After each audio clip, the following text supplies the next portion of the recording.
The Indiana Fever are in a disastrous situation right now. They're in an absolutely disastrous situation. Just moments ago, Sophie Cunningham shattered the silence, and what she revealed about the Indiana Fever locker room is absolutely alarming. Every Caitlin Clark fan should be concerned because this isn't just internal tension, it's a full-scale collapse. We're talking fractured bonds, zero protection for their superstar, and a team tearing itself apart from the inside. Caitlin Clark is the star player of the WNBA. The most popular woman ever in the WNBA, Caitlin Clark. Caitlin Clark is the needle. Caitlin is box office. Caitlin Clark is the star. Everything else is wrapped around her, and everything else is revolving around her. She's Rookie of the Year in the WNBA. Caitlin's not just battling defenders on the court. She's fighting a war alone, without the support of her own squad. In her post-game press conference, Sophie didn't hold back when she said, "We're on our own islands," confirming what fans have quietly feared. Sophie Cunningham goes in the post-game press conference and confirms what we've all known all along. We've kind of wavered a little bit on that. We have our own islands. This locker room is split, and she uses the term different islands going on in this locker room. Sophie literally says, there's a little thing going on in the locker room. That's not good. That's not good to hear. This team is disconnected, leaderless, and emotionally broken.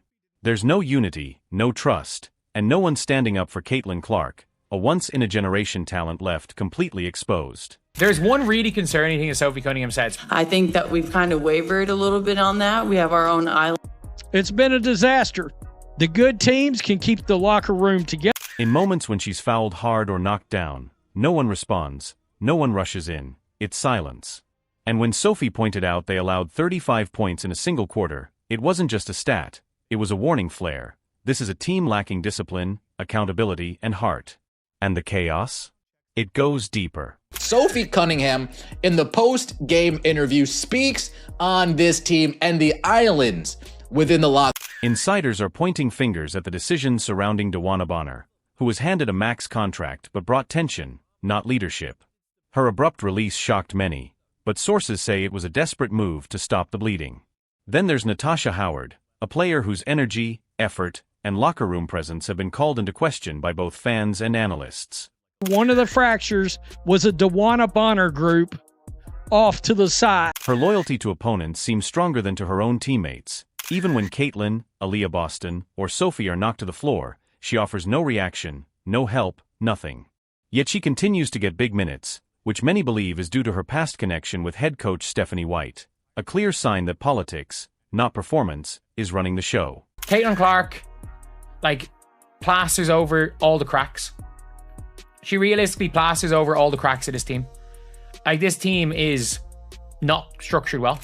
The locker room is reportedly split into factions. Caitlin, Lexi Hull, and Sophie on one side, Natasha, Kelsey Mitchell, and Christy Wallace on the other, while players like Aliyah Boston, Temi Fagbennel, and Nalissa Smith remain stuck in the middle. Alarming whispers even suggest this divide might be rooted in race, not just basketball, tearing the team further apart. Last season, despite losses, there was unity, but with no Erica Wheeler or Tami Fagbennel to keep the culture intact. Anytime Caitlin Clark's been knocked to the ground, anytime Aliyah Boston's been punked, anytime Lexi Hull's been beat up, Sophie Cunningham's been beat up, more concern about somebody on the other team than from her own team. The current Fever squad is spiraling. Instead of building around Caitlin Clark with speed, shooters, and high-motor youth, the front office delivered drama, egos, and aging legs that can't keep up. Take care of our locker room. Woo!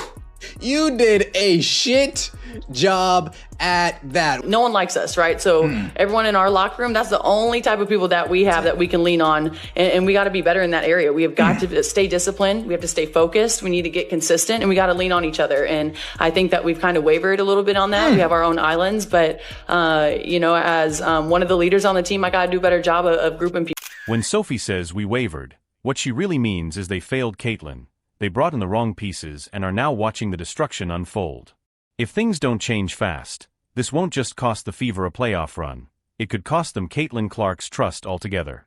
She didn't come to Indiana to babysit dysfunction. She came to change the game. Rock and the hard place island. Rock and the hard place island. They know what it takes to win. Now they catch themselves in the middle of this weird locker room race. But now, with a fractured franchise and a clueless front office, her legacy risks being overshadowed by chaos. So if you believe Caitlin Clark deserves better, drop a comment now, defend Caitlin Clark, because what's happening in Indiana is bigger than basketball. It's betrayal in real time. Just moments ago, Sophie Cunningham finally broke her silence. WNBA rumors suggest Caitlin Clark will be among the first stars making $1 million annually. The most notable of which is, y'all already know who, the needle mover, Caitlin Clark. So in 2024, she averaged 16.5 points per game, 4 assists, 5.5 rebounds. She shot 37% from the field and 31.8% from three. Now, if you look at her preseason in 2025, she only played 2 games in this preseason, and one was against that Brazilian national team. She played 21 minutes. She averaged 14.5 points, 6 assists, 6 rebounds. She shot 52.5% from the field and 50% from three-point range. And what she revealed about the Indiana Fever locker room is deeply disturbing. For fans of Caitlin Clark, this is more than concerning. This isn't just about tension or miscommunication. This is a team imploding from within. This is about fractured relationships, a total lack of protection for a franchise star, and a squad that's losing its soul. Stephanie White is, in fact, trying to turn the Indiana Fever into last year's Connecticut's. Caitlin Clark isn't just battling defenders on the court. She's fighting alone, without backup, without support. When she's fouled hard, there's no hand to lift her up. No teammate rushes in. Only silence. In her press conference, Sophie said clearly, "We're all on our own islands." That's not a figure of speech. It's a warning siren. Sophie Cunningham coming out there and effectively saying there's a big difference between her saying there are locker room issues and her saying the locker room maybe isn't where it needs. The Fever are falling apart emotionally, mentally, and as a team. And that 35-point quarter? Sophie wasn't just talking about bad defense. She was sounding the alarm. This team lacks focus. It lacks discipline. It lacks fire. But this goes even deeper. The Indiana Fever are in a disastrous situation right now. They're in an absolutely disastrous situation. Sources inside say DeWanna Bonner was brought in for her experience, but instead added division, and her sudden departure stunned many. Then there's Natasha Howard, whose effort, energy, and team loyalty are being questioned. When Caitlin Clark was knocked to the floor, Howard didn't move, but when an opposing player fell, she ran over to help. That's not just a bad look, it's betrayal. Yet she still plays heavy minutes. Why? Sydney Colson is on Class Clown Island. She's the jokester. She got Stephanie White and Aliyah Boston doing some dumbass TikTok dance. Some believe it's because of her past relationship with head coach Stephanie White. Now, insiders say the locker room is split. One side, Caitlin, Lexi Hull, and Sophie. The other, Natasha, Kelsey Mitchell, and Christy Wallace. And caught in the middle are players like Aliyah Boston, Temi Fagbenel, and Nalissa Smith. If you're passionate about real basketball talk, subscribe to the channel, hit that like button, leave a comment, and share with fellow fans, because your support keeps the game alive.